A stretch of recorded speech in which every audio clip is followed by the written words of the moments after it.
اعوذ باللہ من الشیطان الرجیم بسم اللہ الرحمن الرحیم الحمد للہ رب العالمین الصلاۃ والسلام علی اشرف الانبیاء والمرسلین وخاتم النبیین سیدنا و مولانا علی رسولہ الکریم و اہل بیتہ الطیبین الطاہرین المعصومین المظلومین اما بعد فقال اللہ تبارک و تعالی فی کتابہ المجید و فرقانہ الحمید بسم اللہ الرحمن الرحیم وما عفا اللہ علی رسولہ منہم فما اوجفتم علیہ من خیل ولا رکاب ولکن اللہ یسلط رسلہ علی من یشاء واللہ علی کل شیء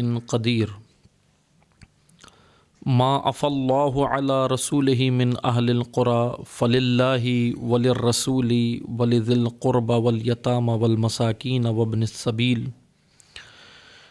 لا یکونوا دؤلة بین الاغنیاء منکم وما اعطاکم الرسول فخذوہ وما نہاکم عنہ فانتہوا واتقوا اللہ ان اللہ شدید العقاب للفقراء المہاجرین الذین اخرجوا من دیارہم واموالہم یبتغون فضلا من اللہ ورضوانا وینصرون اللہ ورسولہ اولئک هم الصادقون۔ صدق اللہ العلی العظیم۔ تمام سامعین کرام کو السلام علیکم ورحمۃ اللہ وبرکاتہ۔ الحمدللہ اللہ تعالیٰ کی توفیق سے موضوع گفتگو جو آپ محترم سامعین کرام کی خدمت میں عرض کر رہے ہیں، سورہ مبارکہ حشر قرآن مجید کا 59واں سورہ ہے، 59 نمبر سورہ ہے قرآن مجید کا، سورہ مبارکہ حشر۔ اس کی طالب علمانہ تشریح اور تفسیر کی کوشش کی ہے اللہ تعالیٰ کی توفیق سے آپ مومنین کی خدمت میں، آپ سامعین کی خدمت میں، اور اس سلسلے کا ایک درس، ایک لیکچر ہو چکا ہے کہ اسی کا آج یہ الحمدللہ دوسری نشست ہے اللہ تعالیٰ کی توفیق سے۔ اس سورہ کے اندر اللہ تعالیٰ نے ایک سب سے پہلے ابتدا میں ایک قصہ بیان کیا ہے، یا وہ قصص میں سے ایک قصہ یہ بیان کیا ہے کہ قبیلہ بنی نذیر کا، جو مدینہ کے قریب ہی آباد تھے، یہودی قبیلہ تھا، یہ یہود کا قبیلہ بنی نذیر، یہ وہ لوگ تھے جو حضور نبی کریم صلی اللہ علیہ وآلہ وسلم کے آنے سے پہلے بعض بت پرستوں کو، بعض بت پرست قبائل کو اور دیگر مذاہب کو یہ کہتے تھے کہ ہم جس رسول کے پیروکار ہیں وہ، کیونکہ یہود اہل کتاب ہیں اور اہل کتاب تھے، اور ان پر بھی اللہ تعالیٰ نے جو کتاب عطا فرمائی تھی حضرت موسیٰ علیہ السلام کو توریت کی صورت میں، تو یہود اہل کتاب تھے، اور یہ کیونکہ بت پرست نہیں تھے اور یہ مدینہ کے قریب میں آباد تھے، اور لوگوں کو یہی کہتے تھے کہ ہمارے رسول آئیں گے تو پھر ہم ان کا ساتھ دیں گے، جو نشانیاں احمد صلی اللہ علیہ وآلہ وسلم کی جو نشانیاں توریت میں ذکر ہوئی ہیں، بتائی گئی ہیں، گزشتہ انبیاء نے جو رسول اللہ کی آنے کی نوید اور بشارت اور خبر دی تھی، اس کے بارے میں یہ یہود یہ کہتے تھے کہ ہم اپنے رسول جب آ جائیں گے تو پھر ہم ان کا ساتھ دیں گے، اور آپ لوگ بت پرست ہو، یعنی ان کو تنبیہ کرتے تھے بعض مذاہب کو۔ لیکن جب رسول اللہ صلی اللہ علیہ وآلہ وسلم تشریف لائے اس دنیا کے اندر ظاہراً، اور پھر جب مکہ سے مدینہ رسول اللہ نے ہجرت فرمائی، تو مختصر یہ کہ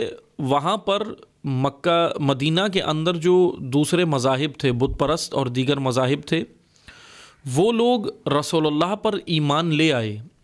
جو رسول اللہ نے ان کو دین دیا، آ کر اللہ کا دین پیش کیا، اس پر وہ تو ایمان لے آئے، لیکن الٹ یہ ہو گیا کہ یہی بنی نذیر، بنی قنطاع اور دیگر قبائل جو یہود کے آباد تھے، جو منتظرین رسول اللہ کہلاتے تھے کہ یہ رسول کے منتظر ہیں، یہ نبی کے منتظر ہیں، منتظرین نبی، منتظرین رسول، منتظرین محمد صلی اللہ علیہ وآلہ وسلم جو کہلاتے تھے. الٹ یہ ہوا کہ جب رسول اللہ تشریف لائے تو دیگر مذاہب نے تو ان کا ساتھ دیا، ایمان لے آئے، لیکن یہ یہود انہوں نے انکار کر دیا. انہی قبائل نے جو منتظرین رسول اللہ کہلاتے تھے، جو منتظرین نبی کہلاتے تھے، انہوں نے انکار کر دیا. اور انکار کا ان کا معیار بھی بہت عجیب و غریب تھا، بہت ہی عجیب و غریب معیار تھا ان کا. اور وہ معیار یہ تھا کہ جب ان سے پوچھا گیا کہ آپ کس بات پر انکار کرتے ہو، آپ تو خود منتظر تھے رسول اللہ کے کہ رسول آئیں گے اور ہمارے توریت کے اندر یہ نشانیاں ان کی موجود ہیں، ہم ان کا ساتھ دیں گے، آپ اب کس بات پر، کس بحاف پر، کس معیار کے اوپر آپ جو ہے وہ انکار کر رہے ہو اللہ کے رسول کا. تو وہاں پر یہ ان کو یہ جواب دیتے تھے کہ کیونکہ یہ رسول بنی اسرائیل میں سے نہیں ہیں، بنی اسماعیل میں سے ہیں، یعنی ہماری قوم کے نہیں ہیں، ہمارے قبیلے کے نہیں ہیں، ہمارے، آج کی میں اگر سادہ سی زبان میں کہوں، ہماری پارٹی کے نہیں ہیں، ہماری حزب کے نہیں ہیں، ہمارے زبان مطلب قوم، ہماری قوم کے نہیں ہیں، ہماری زبان بولنے والے نہیں ہیں. اس طرح انہوں نے یہ معیارات، ان معیارات پر رسول اللہ کا انکار کر دیا. اور پھر جب مدینہ میں آ کر رسول اللہ نے ہجرت کی اور پھر مدینہ میں رسول اللہ نے مرکز بنایا، مدینہ کو دارالخلافہ بنایا، کیپٹل بنایا اسلام کا، اور پھر وہاں سے ابلاغ دین شروع کیا تمام اطراف کے گرد و نواح کے علاقوں میں.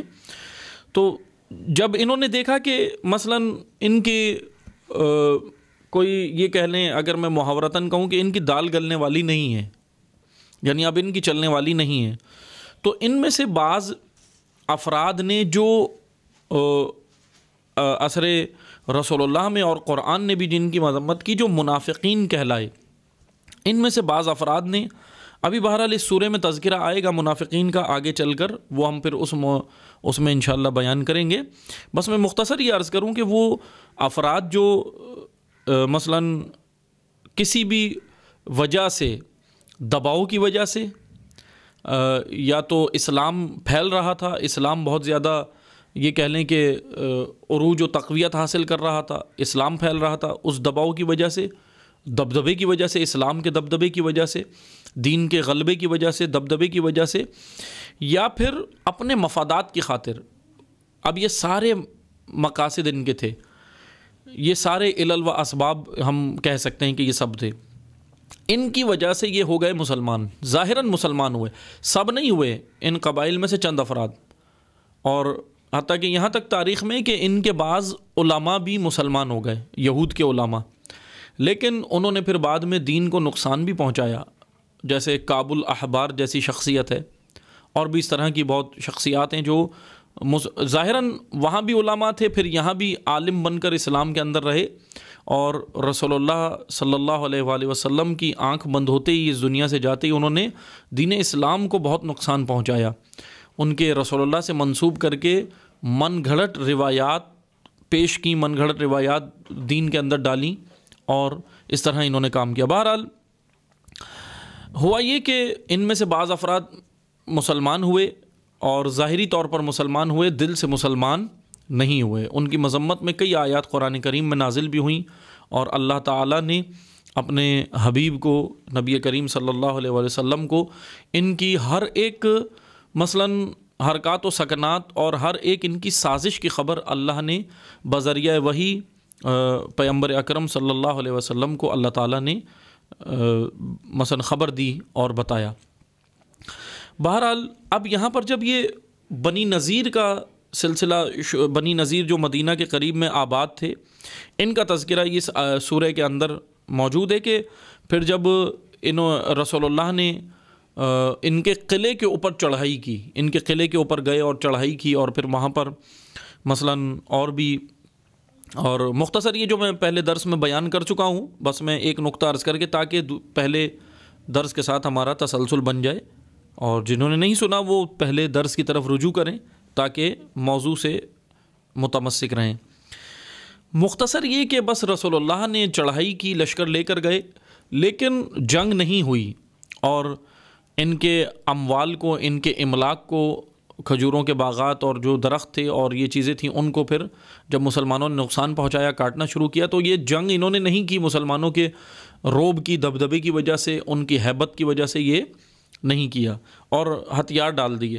بہرحال جب ہتھیار ڈالے تو وہ ہم پورا بیان کر چکے ہیں پہلے درس میں قصہ، کہ انہوں نے جب ہتھیار ڈال دیے تو اب یہاں پر اللہ تعالیٰ نے جب یہ انہوں نے پروپیگنڈا کیا کہ اللہ کے رسول نے کھجور کے درخت کٹوا دیے، یہ فساد فی الارض ہے، تو وہاں پر اللہ تعالیٰ نے حضور نبی کریم کے عمل کی تصدیق کے لیے آیات نازل کی اور کہا کہ یہ عمل بِإِذْنِ اللہ ہوا ہے، اللہ کے اذن سے ہوا ہے، اور اس میں یہ فساد فی الارض نہیں ہے بلکہ یہ اصلاح فی الارض ہے۔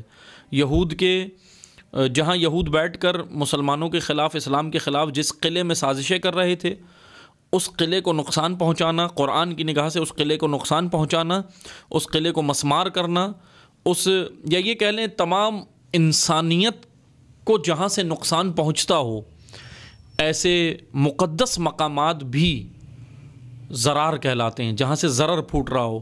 اور پھر وہاں کے لیے اللہ تعالیٰ کا حکم کیا ہے؟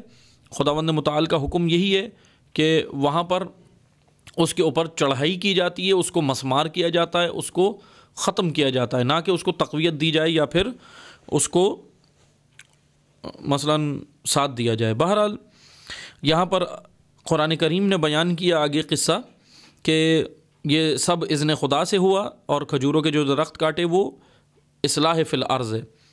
پھر اللہ تعالیٰ نے جو ہم نے موضوع گزشتہ درس میں چھوڑا تھا، اب ہم وہیں سے آغاز کرتے ہیں۔ وما عفا اللہ علی رسولہ منہم فما اوجفتم علیہ من خیل ولا رکاب۔ یہاں پر یہ ہم بیان کر چکے تھے کہ اللہ کے رسول نے، اللہ تعالیٰ نے کہا کہ یہ جو عفا ہے، ما عفا اللہ، فے، مال فے، مال غنیمت کی ہی ایک قسم ہے مال فے، یہ ہم بیان کر چکے ہیں۔ مال فے یہ جو عطا ہوا ہے، یہ تمہیں گھوڑے دوڑا کے تو نہیں ہوا، یہ تو مال فے ہے، اور اس کے اوپر اختیار اللہ اور اس کے رسول کو ہے۔ اس آیت میں یہ ہے۔ بہرحال آیت نمبر 7 میں اب ہم نے یہ دیکھنا ہے، کیونکہ آیت نمبر 6 تک ہم پڑھ چکے تھے، آیت نمبر 7 میں اب اللہ تعالیٰ کا کیا کہنا ہے، اس کو ہم دیکھتے ہیں، آگے بڑھتے ہیں۔ ما عفا اللہ علی رسولہ من اہل القری، تو اللہ نے اپنے پیغمبر کو پہنچایا ان بستیوں کے باشندوں سے، تو وہ بس اللہ کا ہے۔ کیا پہنچایا؟ مثلاً یہ جو مال ملا ہے، عفا، فے، مال فے، یہ اللہ کا ہے، اللہ نے اپنے پیغمبر کو عطا کیا ہے۔ من اہل القری فللہ وللرسول، تو یہ مال تو بس اللہ اور اس کے پیغمبر کا ہے، یعنی اللہ اور اس کے نبی کو اختیار ہے اس کے اوپر فقط، کہ وہ اس مال کو کیا کرتے ہیں، کس میں دینا ہے۔ اب اللہ تعالیٰ کا حکم ہے، اب رسول اللہ کو اللہ کا حکم آیا کہ کرنا کیا ہے۔ وَلِذِي الْقُرْبَى وَالْيَتَامَى وَالْمَسَاكِينِ وَابْنِ السَّبِيلِ، یہ مال کس کو دینا ہے آپ نے؟ وَلِذِي الْقُرْبَى، اپنے اقربا کو، اپنے اقربا کو اس مال کا، یا جیسے جس کو ہم خمس کہتے ہیں، خمس مال کا ہمارے مثلا مال غنیمت کا ایک یہ حصہ کہلاتا تھا، 5واں حصہ خمس، اور خمس اس کو خمس اسی لیے کہا جاتا ہے خمسہ کی وجہ سے۔ خمسہ عربی زبان میں 5 کو کہتے ہیں۔ خمسہ، لفظ خمسہ آپ نے سنا ہے، جیسے سنتے ہیں نا خمسہ مجالس، خمسہ مجالس کا مطلب ہے 5 روزہ مجالس۔ خمسہ عربی لفظ، خمسہ عربی زبان میں کہتے ہیں 5 کو۔ خمس کو خمس بھی اسی لیے کہتے ہیں کیونکہ وہ مال کا 5واں حصہ ہے، آپ کے مال کا 5واں حصہ ہے۔ بہرحال اب وہ اس کے مصرفات کیا کیا ہیں، مثلا اس کے کہ کس کس چیزوں پر خمس واجب ہے، وہ ایک فقہی موضوع ہے، اور یہاں پر اللہ تعالیٰ نے یہی بیان کیا وَلِذِي الْقُرْبَى، کہ اپنے اقربا کو یہ مال، حضور کے اقربا کا اس میں حصہ ہے، خاندان کا، پیغمبر اکرم کے خاندان کا، آل رسول کا اس میں حصہ ہے خمس کے بارے میں۔ وَالْيَتَامَى وَالْمَسَاكِينَ، اور یتیموں اور مساکین کا ایک حصہ ہے اس میں مال فے میں۔ وَابْنِ السَّبِيلِ، اور مسافروں کا، پردیسیوں کا، مسافروں کا حصہ۔ یہ اللہ تعالیٰ نے بیان کیا ہے کہ اب یہ جو مال آپ کو مل گیا ہے، یہود آپ سے مقابلہ نہیں کیا، وہ نہیں لڑے، مال فے عطا ہو گیا، اب اس مال کو آپ نے تقسیم کہاں کرنا ہے۔ ایک حصہ اقربا کا ہے، آل رسول کا ہے، رسول اللہ کی آل کا ہے، آل اطہار کا ہے، ایک حصہ یتامہ کا ہے، یتیموں کا، مساکین کا ہے، اور ایک حصہ پردیسیوں کا ہے، مسافروں کا ہے۔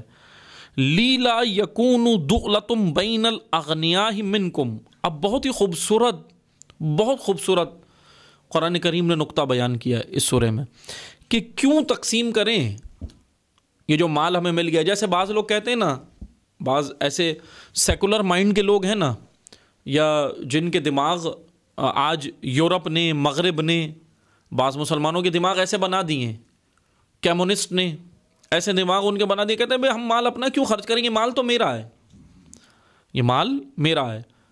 یہاں پر اللہ تعالیٰ نے بہت ہی خوبصورت نقطہ بیان کیا ہے مال کے حوالے سے۔ دؤلتم، دؤلہ یا دولہ عربی زبان میں مال کو کہتے ہیں نا، گھومنے والی شے کو کہتے ہیں۔ اصل میں جو اس کا لفظ کا کلی معنی ہے، اب وہ کلی معنی اور ہوتے ہیں، پھر وہ معانی بہت ساری چیزوں پر تطبیق کیے جاتے ہیں۔ اصل دولہ یا دولہ، دولہ یا دولہ، دال واو لام ہا، دولہ یا دولہ پیش کے ساتھ بھی ہے اور زبر کے ساتھ بھی ہے۔ عربی زبان میں دولہ کہتے ہیں گردش والی شے کو، گردش جو گردش کرتی ہے، ایک کے پاس نہیں رہتی بلکہ آج اس کے پاس ہے، کل اس کے پاس ہے، کل اس کے پاس ہے، اس کو کہتے ہیں دولہ۔ حکومت کو، جس کو ہم اردو میں حکومت کہتے ہیں، عربی زبان میں حکومت کو بھی دولت کہا جاتا ہے، دولہ، دولہ یا دولت کہا جاتا ہے حکومت کو۔ کیوں کہا جاتا ہے؟ کیونکہ حکومت بھی ایک کے پاس نہیں رہتی، آج حاکم کوئی ہے، کل حاکم کوئی ہوگا، اس کے بعد حاکم کوئی ہوگا، گزشتہ حاکم کوئی تھے وہ گزر گئے، کیونکہ حکمران حاکم ایک نہیں رہتا، حکمران الگ الگ ہوتے ہیں، حکمران چینج ہوتے رہتے ہیں، تبدیل ہوتے رہتے ہیں۔ اسی لیے حکومت کو بھی عربی زبان میں دولہ یا دولت کہتے ہیں، حکومت کو بھی۔ بہرحال گردش والی ہر شے کو، ہر شے کے لیے دولہ عرب لوگ استعمال کرتے ہیں لفظ، گردش والی ہر شے جو گھومتی رہے، ایک کے اختیار میں نہ ہو، آج اس کے پاس ہے، کل فلاں کے پاس ہے، پرسوں فلاں کے پاس ہوگی، اس کے بعد فلاں کے پاس ہوگی، 10 سال بعد اس کے پاس ہوگی، کیونکہ وہ گردش والی شے ہے، اسی لیے دولت، دولہ یا دولت کہتے ہیں اسے۔ اللہ تعالیٰ نے یہی بیان کیا کہ یہ مال، یہ جو آپ نے یتیموں کو دینا ہے، اقربا کو دینا ہے، مسافروں کو دینا ہے، مساکین کو دینا ہے، کیوں دینا ہے؟ اس لیے کہ خداوند متعال نے، یا یہ کہہ لیں کہ بہت ہی خوبصورت اللہ تعالیٰ نے اس آیت میں معیشت کا قانون بیان کیا ہے کہ اسلام اتنا کامل، جامع اور بہترین دین ہے کہ اگر آپ نے معیشت کا قانون دیکھنا ہے تو یہ آیت اس جملے میں سمجھیں کہ معیشت کیا اللہ تعالیٰ نے بیان کی ہے۔ سورہ حشر کی آیت 7 کے اندر یہ جملہ بیان ہو رہا ہے کہ لیلا یکون دغلتم بین الاغنیاء منکم، ہم نے یہ مال اس لیے بانٹنا ہے ان مساکین میں، غرباء میں، فقراء میں، سب میں کیوں بانٹنا ہے؟ تاکہ دولت صرف اغنیاء غنی کو کہتے ہیں، غنی مالدار کو، مالدار کے لیے اس لیے استعمال ہوتا ہے غنی کا لفظ، ویسے تو لفظ غنی کا معنی ہے پر، بھرا ہوا، خالی کو فقر کہتے ہیں، جو خالی ہو اس کو فقر کہتے ہیں، جو بھرا ہوا اس کو غنا یا غنی کہتے ہیں۔ جیسے گلاس کے اندر آپ پانی ڈالیں، اگر گلاس خالی ہے تو گلاس فقیر ہے، اور گلاس اگر بھر گیا ہے تو گلاس غنی ہو گیا، پانی کا گلاس غنی ہو گیا۔ فقر اور غنا کا معنی یہ ہے، غنی۔ اب مال کے لیے جملہ یہ، کیونکہ غنی کا کلی معنی ہے خالی، معذرت، غنی کا کلی معنی ہے پر ہوا، بھرا ہوا، پر۔ اب مالدار کو غنی اس وجہ سے کہتے ہیں کیونکہ اس کے پاس مال سے وہ پر ہے، اس شرط کی وجہ سے اس کو غنی کہتے ہیں کیونکہ وہ مال سے پر ہو گیا ہے، بھرا ہوا ہے، وہ فقیر نہیں ہے۔ فقیر وہ ہے جس کے پاس مال نہیں ہے۔ اب فقیر اس کو بھی کہتے ہیں، فقیر اس کو کہتے ہیں، کلی طور پر فقیر تو اسے بولتے ہیں جس کے پاس جو خالی ہے۔ مثلا اب ایک فقیر ہے، بعض ہیں فقیر المال، مال کے فقیر ہیں، بعض ہیں فقیر العلم، علم کے فقیر ہیں، جاہل جو ہے، مثلا آپ دیکھیں بعض جاہل ہیں جنہوں نے علم حاصل نہیں کیا لیکن مال بہت ہے، تو وہ مال کے بارے میں فقیر نہیں ہے، وہ علم کے بارے میں فقیر ہو گیا.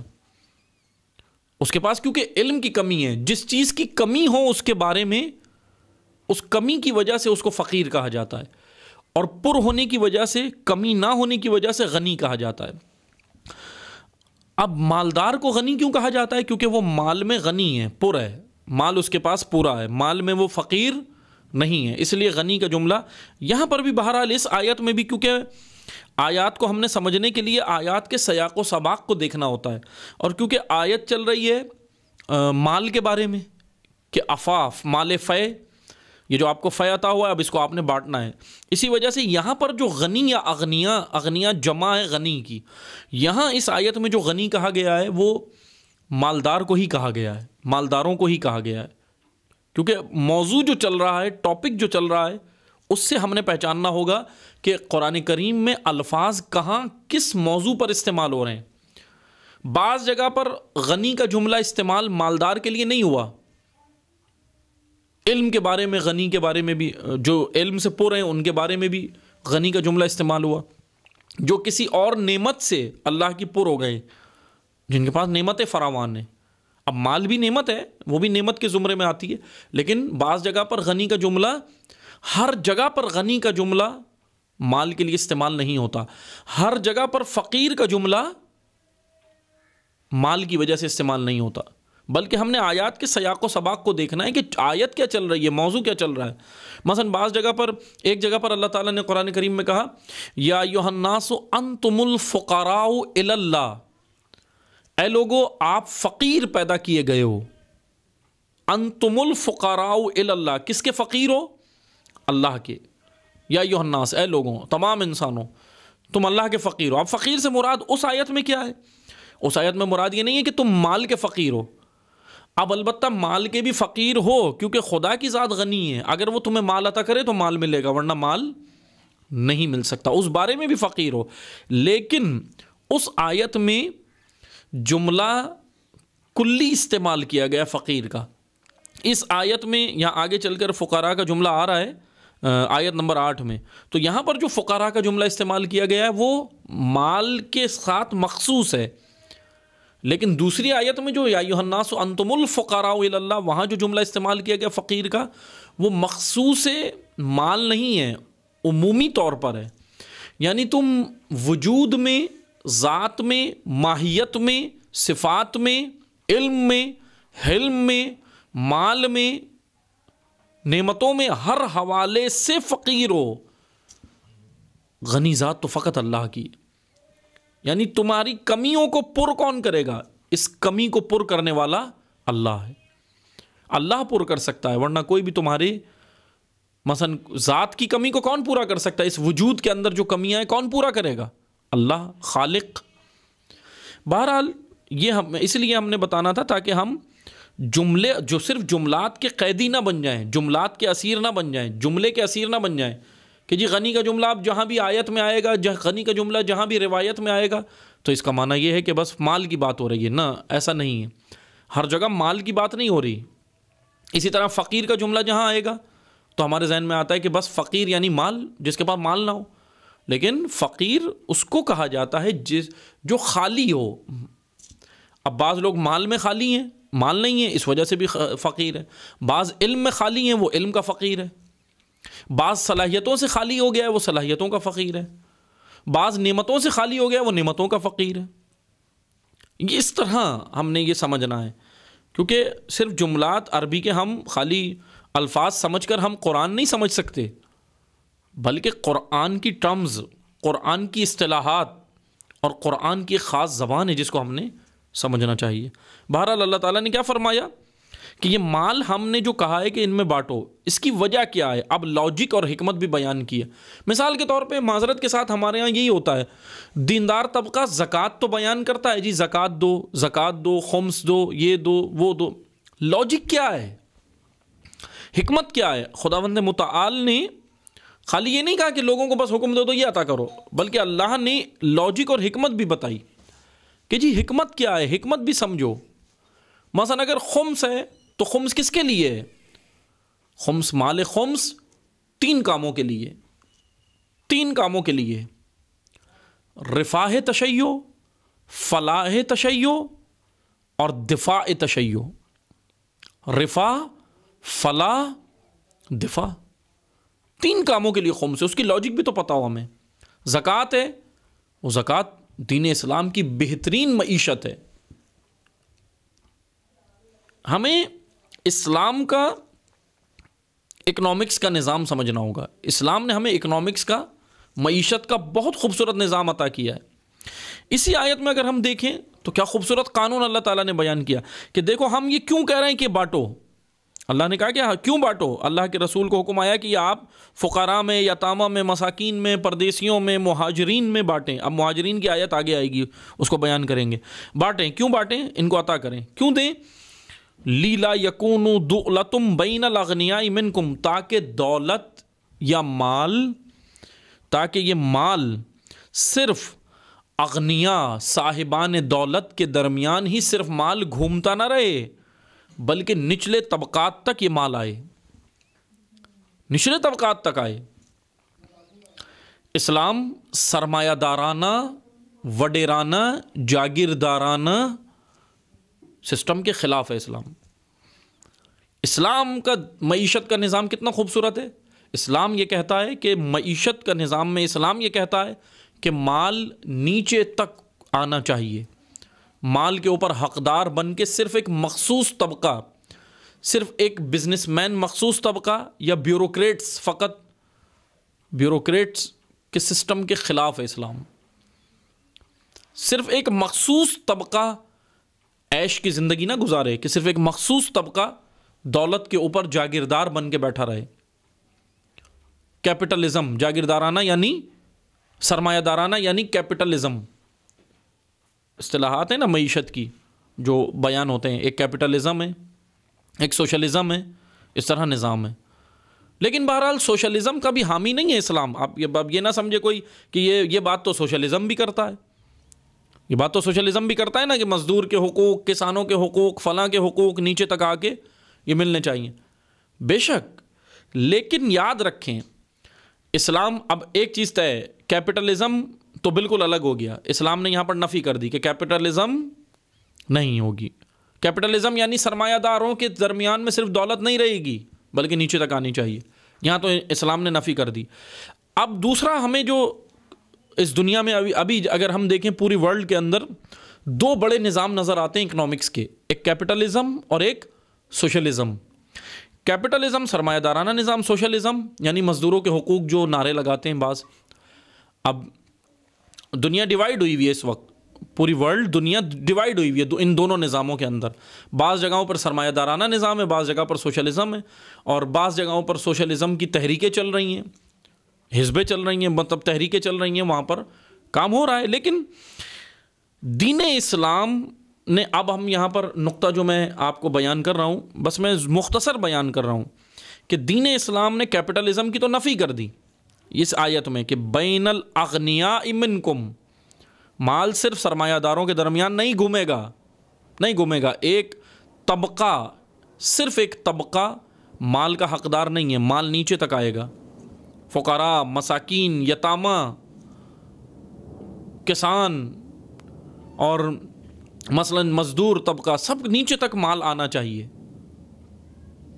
ایک صرف اوپر ہی ایک مخصوص طبقہ ہی اس کے اوپر پوری زندگی عیش و عشرت نہ کرے، بلکہ یہ مال گھومے گا۔ دولتم بین الاغنیاء، یہ نیچے تک آئے گا، ایک کے ہاتھ میں نہیں رہے گا۔ یہاں تو کیپٹلزم کی نفی ہو گئی۔ دوسرا نظام ہمیں اب ملتا ہے سوشلزم۔ تو سوشلزم بھی تو یہی نعرے لگا رہا ہے کہ اسلام مثلا مزدور نیچے تک مال آئے، آزادی، حقوق، اختیارات، کتنے خوبصورت شعار ہیں، کتنے خوبصورت نعرے ہیں۔ لیکن یاد رکھیں ان نعروں کے پیچھے سازشیں ہیں، ان نعروں کے پیچھے مفادات ہیں، ان شعار کے پیچھے بہت خطرناک عزائم ہیں۔ لیکن دین اسلام جو شعار لگاتا ہے، دین اسلام جو شعار بلند کرتا ہے، اس کے پیچھے خطرناک عزائم نہیں ہوتے، بلکہ روئے زمین پر اصلاح ہوتی ہے۔ اسلام جو شعار لگاتا ہے اس کے اندر خوبصورت قانون الہی ہے، اس پر عمل کرنے سے کیا ہوگا؟ اس پر عمل کرنے سے امتیں نجات پائیں گی، قومیں نجات پائیں گی، نیشنز ترقی کریں گی، قومیں ترقی کریں گی، کامیاب ہوں گی۔ اب یہاں پر کیپٹلزم کی تو نفی کر دی اسلام نے، لیکن دوسرا کیا نظام بچتا ہے؟ سوشلزم۔ سوشلزم کے بارے میں اب فرق کیا نظر آنا چاہیے ہمیں؟ ظاہری طور پر تو فرق نظر نہیں آ رہا اس آیت میں۔ ظاہری طور پر تو دیکھیں تو اسلام بھی یہی کہہ رہا ہے مال نیچے تک آئے، مزدور طبقے تک، فقراء مساکین یتامہ تک، سوشلسٹ بھی یہی کہہ رہے ہیں۔ لیکن فرق، بنیادی فرق، صرف سوشلزم حقوق کی بات کرتا ہے اقدار کی پرواہ کیے بغیر، سوشلزم، لیکن اسلام حقوق سے پہلے اقدار کی پرواہ کرتا ہے۔ پہلے اقدار، پہلے ہیومن ویلیوز، اقدار انسانی، اس کے اندر پہلے وہ زندہ کرو، تربیت کرو، بہترین تربیت کرو، اور پھر یہ اس کو کچھ حقوق بھی پھر اس کے جو ہیں وہ بھی عطا کرو۔ سوشلزم اور اسلام میں بنیادی فرق کیا ہے؟ اب بہرحال یہ ایک الگ بحث ہے، یہ طویل بحث ہے کہ کس طرح کیا کیا فرق ہیں اور کیا ہیں۔ اگر اللہ تعالیٰ نے توفیق دی تو انشاءاللہ پھر کسی اور موقع پر یہ کریں گے بیان طالب علمانہ کہ وہ بنیادی، یہ میں صرف 2 بنیادی نقطے بتا کر ابھی آگے بڑھتا ہوں کیونکہ موضوع نہیں ہے، 2 بنیادی نقطے بتا کر، لیکن انشاءاللہ یہ موضوع ہے، بہرحال باقاعدہ بہترین موضوع ہے کہ وہ کون کون سے فرق ہیں جو سوشلزم اور اسلام کو جدا کرتے ہیں، کیونکہ ظاہری طور پر تو ایک ہی نظر آ رہے ہیں، لیکن بس بنیادی فرق، اصل بنیادی فرق کیا ہے کہ سوشلسٹ یا سوشلزم صرف حقوق کی بات کرتے ہیں، لیکن اسلام ویلیوز کی بات کرتا ہے۔ پہلے آئیں پوچھتے ہیں اسلام سے، آگے پوچھیں اسی آیت میں کہ اغنیاء کے درمیان میں نہ رہے بلکہ یہ مال گھومے۔ وما اعطاکم الرسول فخذوا وما نہاکم عنہ فانتہوا، رسول جو عطا کریں وہ لے لو، جس سے روکیں اس سے آپ رکو۔ واتقوا اللہ ان اللہ شدید العقاب۔ اب آگے پڑھیں، آگے آیت آتی ہے، آیت نمبر 8، للفقراء المہاجرین الذین اخرجوا من دیارہم واموالہم یبتغون فضلا من اللہ ورضوانا وینصرون اللہ ورسولہ، کہ اب یہ جو ہجرت کر کے پہلے کیا بیان کیا؟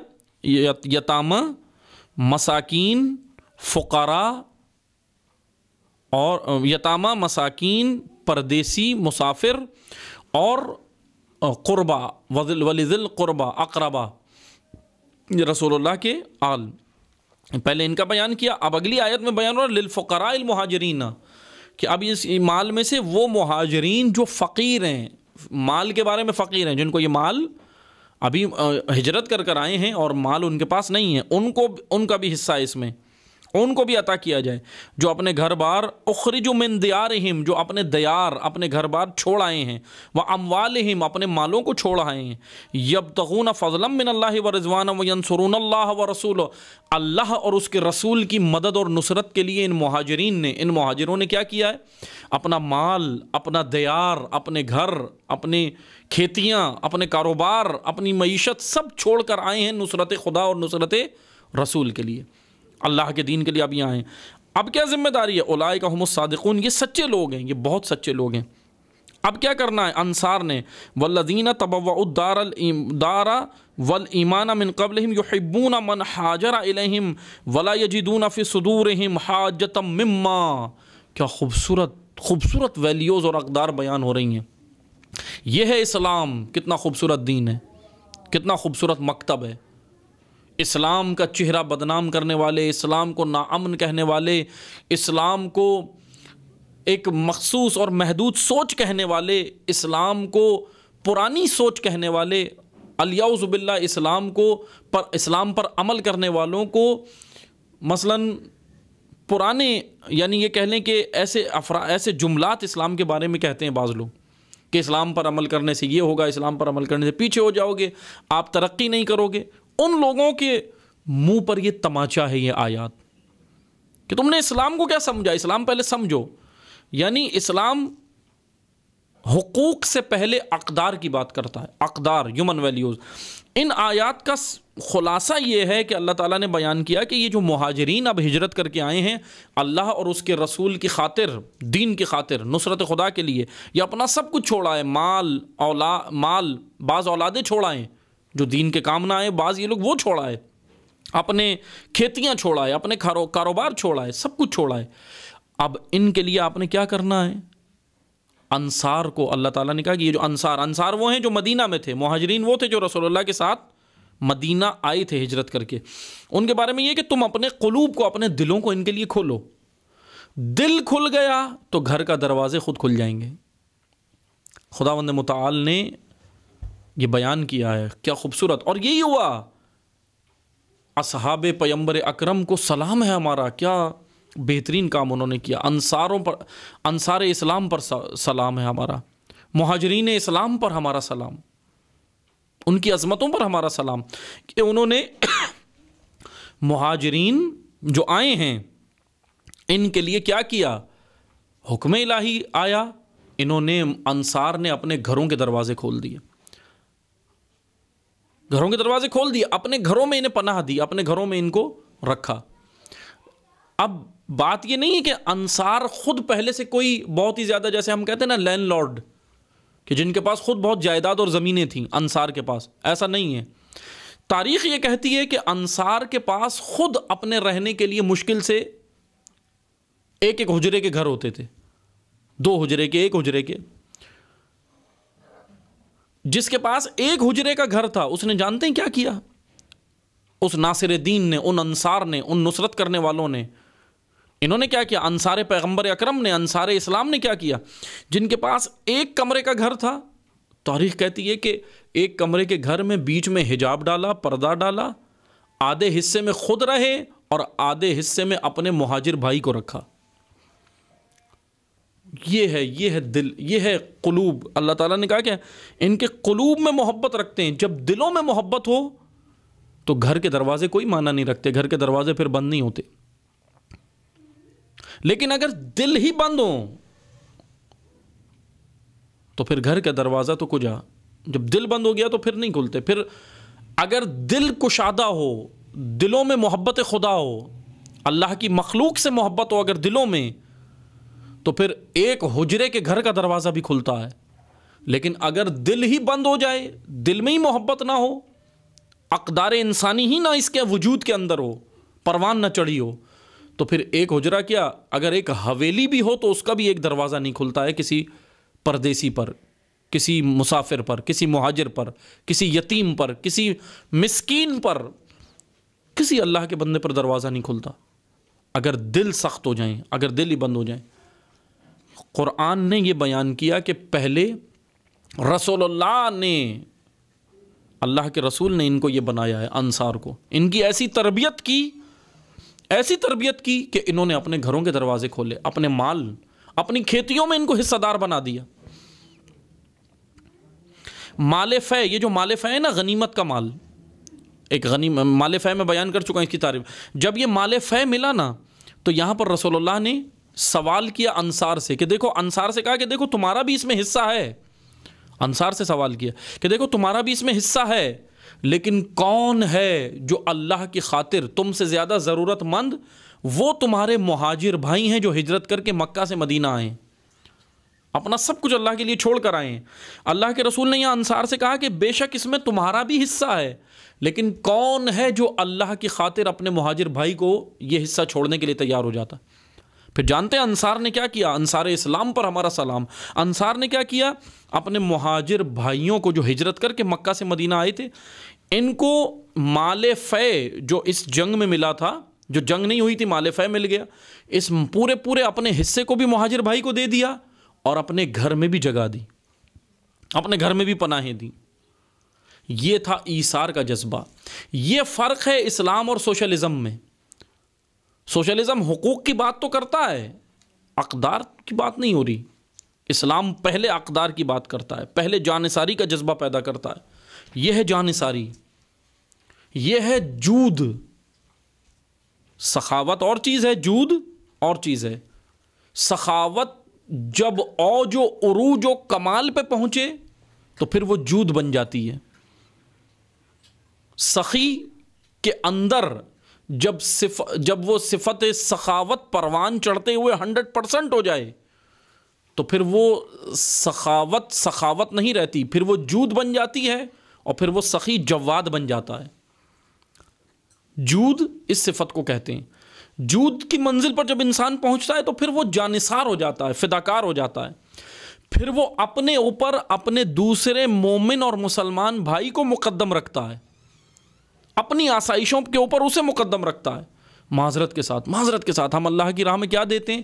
گھر کے پھٹے ہوئے کمبل، گھر کے اسٹور میں پڑے ہوئے بیکار مال کو، خراب جوتے، خراب برتن جو بالکل استعمال میں نہیں ہے، یعنی جو کسی کام نہیں آ سکتا، وہ ہم اٹھا کے دیتے ہیں یا اللہ کی راہ میں دے رہے ہیں۔ اللہ کی راہ میں کیا دو؟ لن تنالوا البر حتى تنفقوا مما تحبون، تم ہرگز بر تک نہیں پہنچ سکتے، نیکی تک، جب تک تم اللہ کی راہ میں اپنی قیمتی چیزیں نہ دو، اچھی چیزیں دو۔ اپنے لیے کیا پسند کیا ہے؟ اپنے پہننے کے لیے، اپنے اوڑھنے کے لیے، اپنے بچھانے کے لیے، اپنے کھانے کے لیے کیا پسند کیا ہے؟ بہترین۔ اور برادر مومن کو کیا دیا ہے؟ استعمال شدہ، پھٹا ہوا، خراب، اترا ہوا۔ اپنے لیے جو پسند کیا وہی برادر مومن کو دو۔ یہ ہے مہاجر اور انصار کا رابطہ۔ یہ تھے انصار اسلام نے، یہ نہیں کہ گھر کے باہر کوئی چبوترا بنا کے مہاجرین کو بٹھا دیا، بستر ڈال دیا، یہاں رہ لو، نہ، اپنے حجرے میں ایک کمرے میں رہتے ہیں، گھر کے اندر پردہ ڈال دیتے ہیں، آدھا حصہ مہاجر بھائی کو دے دیتے ہیں، آدھا خود استعمال کرتے اپنے گھر سے۔ یہ تھی جانثاری، یہ تھی فداکاری۔ اسلام ان اصحاب باوفا کے ذریعے سے پروان چڑھا ہے، ان کی قربانیوں سے پروان چڑھا ہے، اور ان کے اندر یہ جذبہ اللہ کے رسول نے پیدا کیا، یہ تربیت اللہ کے رسول نے کی۔ پھر ان کے لیے کوئی معنی نہیں رکھتا، جب انسان کے اندر جذبہ ایثار پیدا ہو جائے، فداکاری کا جذبہ پیدا ہو جائے، تو پھر اس کے لیے یہ مال، یہ دنیا، یہ نعمتیں کوئی معنی نہیں رکھتی، وہ سب کچھ دینے کے لیے تیار ہو جاتا ہے، سب کچھ دینے کے لیے تیار ہو جاتا ہے۔ یہ ہے ہیومن ویلیو، جانثاری، فداکاری۔ اسلام جہاں دولت کی بات کرتا ہے، جہاں مال کی بات کرتا ہے کہ مال نیچے طبقات تک آئے، لیکن ساتھ ساتھ ان کی تربیت بھی ہو، ان کے اندر اقدار انسانی بھی زندہ ہو، ان کے اندر یہ جانثاری کا جذبہ بھی ہو، ان کے اندر یہ جذبہ ہو کہ اگر ضرورت پڑے تو اپنے مومن بھائی کو اپنے اوپر تقدم کرے، اپنے اوپر تقدم کرے، اپنے اوپر ترجیح دے، اپنے اوپر ترجیح دے۔ یہ قرآن کریم کا پیغام ہے، یہ سورہ حشر کا پیغام ہے، اللہ کا پیغام ہے۔ والذین تبوؤا الدار والایمان من قبلہم، اس دیار میں قیام کیے ہوئے تھے کہ ان کے پہلے ایمان لائے، وہ محبت رکھتے ہیں ان سے جو ہجرت کرنے والے ہیں۔ ہاجرا الیہم ولا یجدون فی صدورہم، کس سے محبت رکھتے ہیں؟ انصار ان مہاجرین سے محبت رکھتے تھے جو آ رہے تھے، جو مکہ سے مدینہ آ رہے تھے اللہ کی خاطر، ان کے لیے اپنے دیار، ان کے لیے اپنے دروازے کھول دیے۔ میں نے بیان کیا نا، گھر کا دروازہ کب کھلتا ہے؟ جب دل کا دروازہ کھلا ہو۔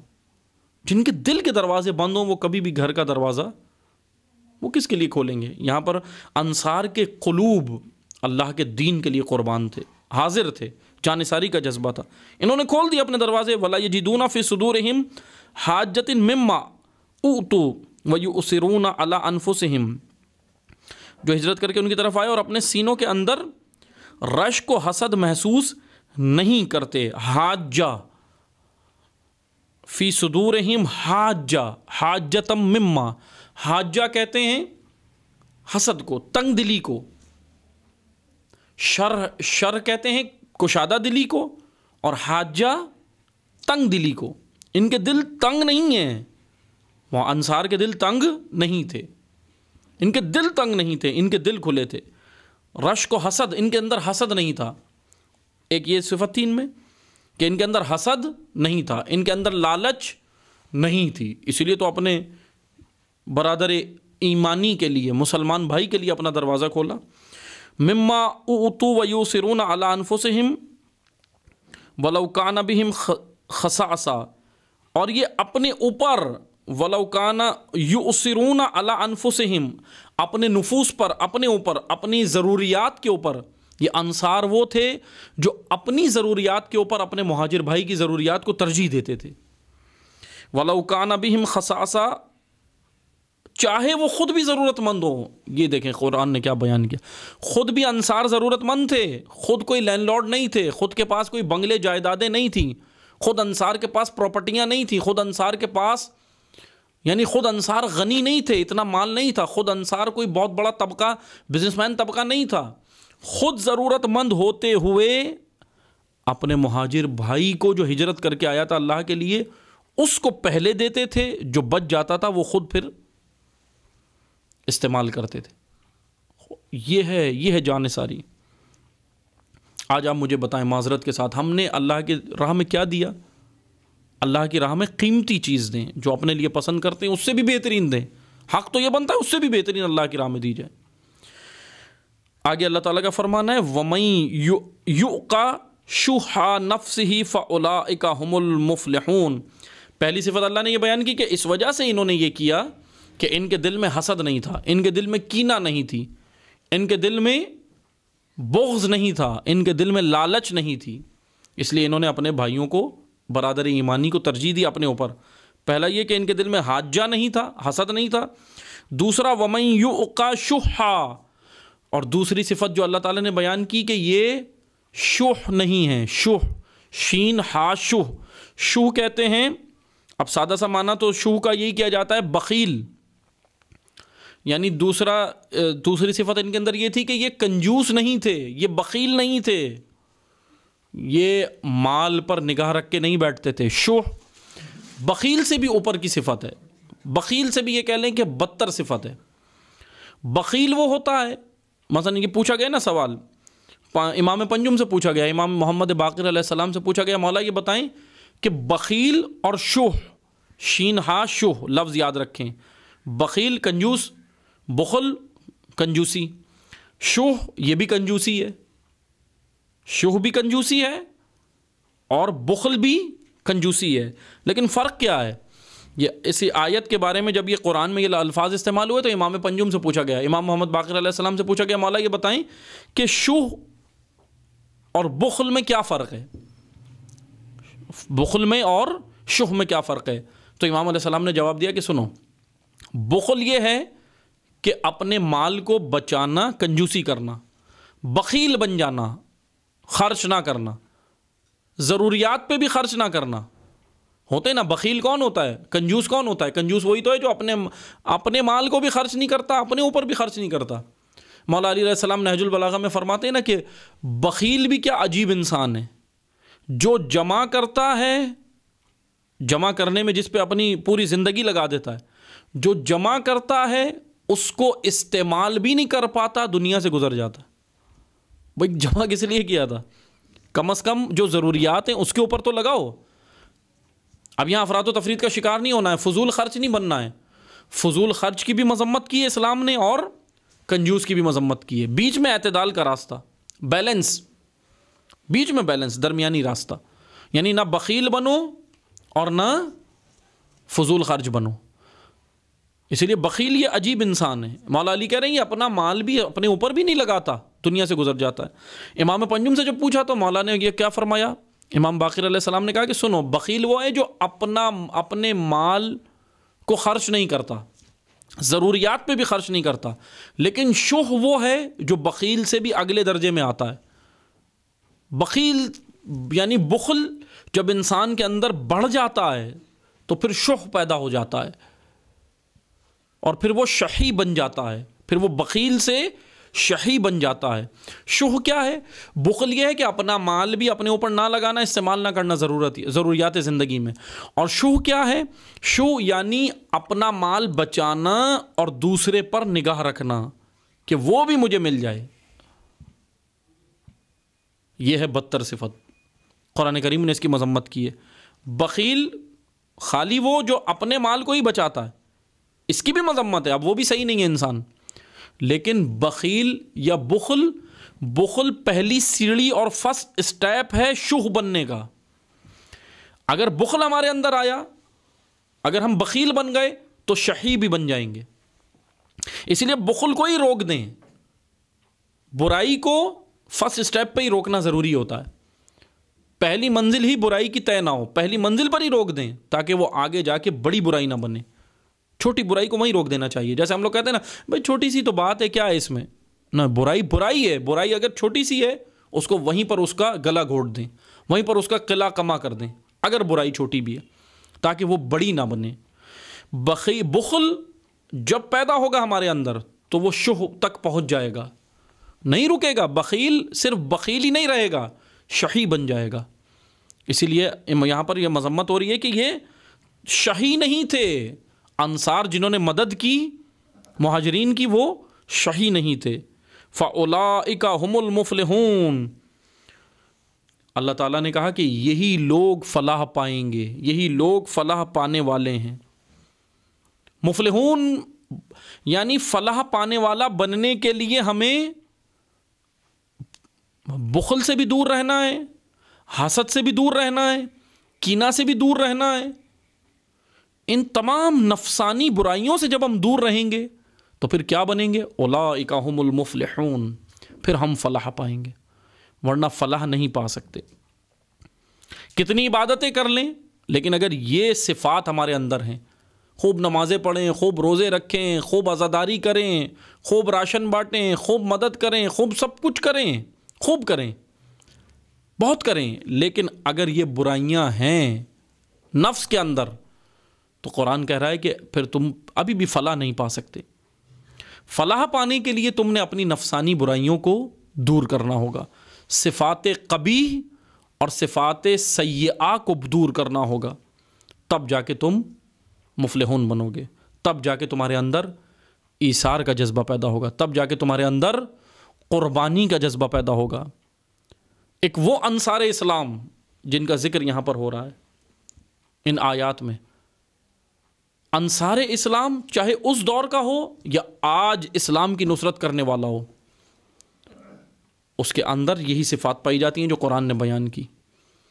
آج کون ہے اسلام کی نصرت کرنے والا؟ یہ شہداء, شہید قاسم سلیمانی, شہید ابو مہدی المہندس, شہید مصطفیٰ چمران, شہید محسن فخری زادہ, یہ شہداء.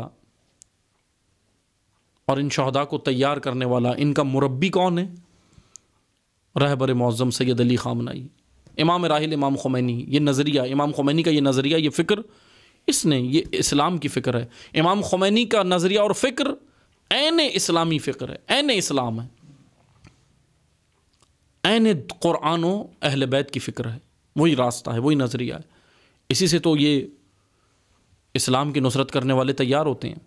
اور پھر ایسے تیار ہوتے ہیں کہ آج روضہ سیدہ زینب بھی محفوظ کرتے ہیں, کربلا میں مزارات بھی محفوظ کرتے ہیں, نجف و سامراؤ ہر ایک جگہ محفوظ کرتے ہیں, اور امت اسلامیہ کی حرمت کو محفوظ کرتے ہیں. کون کرتے ہیں؟ یہی انصار اسلام, یہ ہیں اسلام کی نصرت کرنے والے. آیات یہاں پر آیت نمبر 9 تک ہم یہ آج درس روک رہے ہیں. انشاءاللہ اگلی آیت 10 سے اگلے درس میں بیان کریں گے انشاءاللہ. والسلام علیکم ورحمۃ اللہ وبرکاتہ.